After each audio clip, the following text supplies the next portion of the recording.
So hi guys, మా daddy అయితే నాకు బొబ్బట్లు తెచ్చాడు. నా ఫేవరెట్, నిజంగా నాకు చాలా ఇష్టం. కానీ ఇంత ఇదంటే అసలు ఎప్పుడు తీసుకురాదు. ఇది తీయడానికి నీకు ఇస్త్రీ పడ్డాను నేను. మా చెల్లి తెలుస్తుంది. బా అద్దొస్తుంది అసలు. మా చెల్లి చూస్తుంది ఏంటో యాక్టింగ్ చేసేస్తుంది చూడకుండానే. తినవా? నేను వాళ్ళకి కనబడదు తూ అంట. సరే ఇప్పుడైతే తిందాం.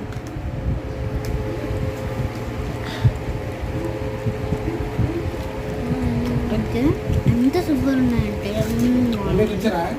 చాలా చాలా బాగున్నాయి. మా డాడీ ఒకటి చూస్తుంటే అది